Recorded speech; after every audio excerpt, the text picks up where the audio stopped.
નમસ્કાર, તમે સાંભળી રહ્યા છો રેડિયો મની 9 પર સમાચારોનું લંચ બોક્સ। 2000થી વધુ પેમેન્ટ પર કોને આપવી પડશે ફી? હવે જાતે કમિશન નક્કી કરશે વીમા કંપનીઓ। 1 એપ્રિલથી મોંઘી થઈ જશે જરૂરી દવાઓ। બતાવીશું તમને સમાચારોના લંચ બોક્સમાં। આ સિવાય પણ બિઝનેસ અને ફાઇનાન્સ સાથે જોડાયેલા ઘણા સમાચારો છે અમારી પાસે, તો ચાલો ખોલીએ સમાચારોનું લંચ બોક્સ। યુપીઆઈ દ્વારા 2000થી વધુના ટ્રાન્ઝેક્શન પર આપવો પડશે ચાર્જ। સામાન્ય માણસને નહીં આપવી પડે કોઈપણ પ્રકારની ફી। પ્રીપેડ પેમેન્ટ ઇન્સ્ટ્રુમેન્ટ એટલે કે પીપીઆઈ જેવા કે એમેઝોન પો, પાઇન લેબ્સ, ભીમ, સ્પાઇસ પે એપના વોલેટ્સથી પેમેન્ટ કરવા પર લાગશે 1.1%ની ઇન્ટરચેન્જ ફી। ફક્ત મર્ચન્ટ્સ પેમેન્ટની ઉપર આપવી પડશે આ ફી। બેંક ખાતા સાથે લિંક સાધારણ યુપીઆઈ પેમેન્ટ કરવા પર નહીં આપવી પડે ફી।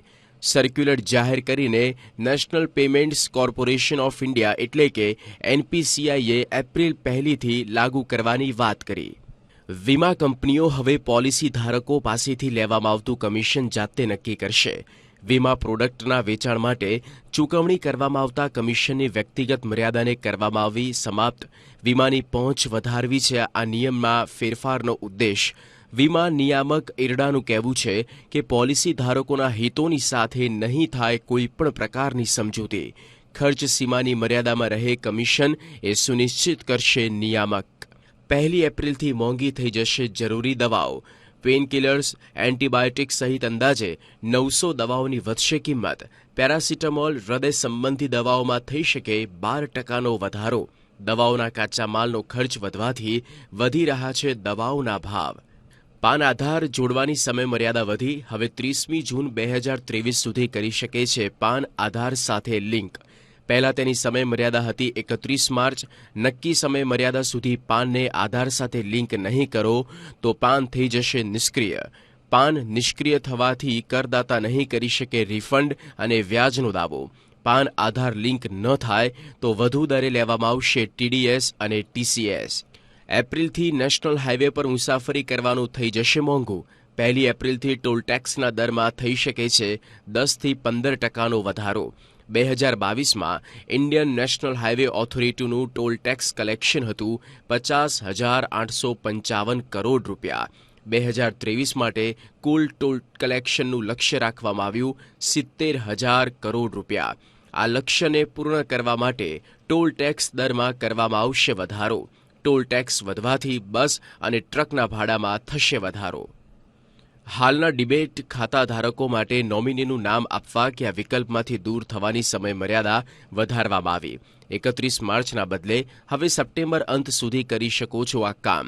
ડિમેટ ખાતામાં નોમિની ન જોડવા પર ડિમેટ એકાઉન્ટ થઈ જશે બંધ।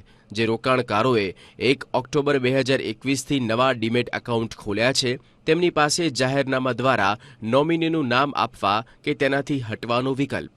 ભારતમાં ઘઉંનો ડોમેસ્ટિક સપ્લાય જ્યાં સુધી પાટા પર ન આવે ત્યાં સુધી ચાલુ રહેશે ઘઉંની નિકાસ પર પ્રતિબંધ।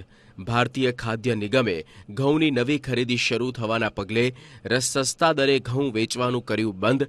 એફસીઆઈએ કહ્યું કે તાજેતરમાં વરસાદથી ઘઉંનું ઉત્પાદન નહીં થાય પ્રભાવિત અને ઘઉંના ઉત્પાદનનું લક્ષ્ય થશે પૂર્ણ। પબ્લિક પ્રોવિડન્ટ ફંડ, સુકન્યા સમૃદ્ધિ જેવી નાની બચત યોજનાના નિયમોમાં ઢીલ આપી શકે સરકાર। લોકોને પાન કાર્ડના બદલે આધાર કાર્ડના માધ્યમથી રોકાણ કરવાની મળશે અનુમતિ। તેનાથી વધશે પોસ્ટ ઓફિસની બચત યોજનાઓનો વ્યાપ। સરકાર મૃત રોકાણકારોની જમા રકમ પર ક્લેમ સાથે જોડાયેલી પ્રક્રિયાને બનાવશે સરળ।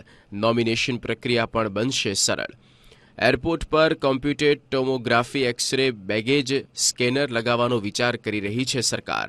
આનાથી યાત્રીઓને યાત્રા દરમિયાન સુરક્ષા તપાસ દરમિયાન પોતાની હેન્ડબેગમાંથી નહીં પડે ઇલેક્ટ્રોનિક સામાન બહાર કાઢવાની જરૂરિયાત।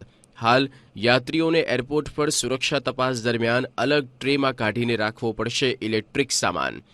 તો સમાચારોના લંચ બોક્સમાં આજે માત્ર આટલું જ। તમે સાંભળતા રહો રેડિયો મની 9। અમે લઈએ વિદાય। નમસ્કાર।